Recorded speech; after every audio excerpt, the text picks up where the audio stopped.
దేవునికి స్తోత్రములు. మీ అందరికీ నా వందనములు. ఈరోజు దేవుని వాగ్దానము. నీ నోట నా మాటలు ఉంచి నా చేతి నీడలో నిన్ను కప్పి ఉన్నాను. యెషయా గ్రంథం 51వ అధ్యాయం 16వ వచనం.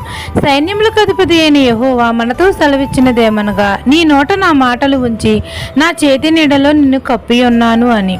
తండ్రికి ప్రియకుమారులుగా మనమందరము అన్యజనులకు తెలిసేటట్లు తండ్రి మన నోట ఆయన మాటలు ఉంచి ఆయన చేతి నీడలో మనల్ని కప్పి ఉంచుతాడు. తండ్రి బోధను మన హృదయం నందు ఉంచుకుని ఆయన నీతి మార్గం అనుసరించి నడుచుకునే ఎడ్ల తండ్రి రక్షణ మన యందు నిత్యము నిలిచి ఉంటుంది. మన జీవితంలో దుఃఖమును నిట్టూర్పును తొలగించి నిత్య సంతోషము మన తలల మీద ఉంచుతాడు. ఆకాశములు స్థాపించబడినట్లును భూమి పునాదులను వేయునట్లును మన నోట ఆయన మాటలు ఉంచుతాడు. మనకి ఎటువంటి అపాయము తగలకుండా తండ్రి చేతి నీడలో మనల్ని కప్పి ఉంచుతాడు. ఈ దిన వాగ్దానం మీ నా జీవితంలో నెరవేరాలని కోరుకుంటూ దేవుని సువార్త పరిచర్యలో మీ సహోదరి. ఆమెన్.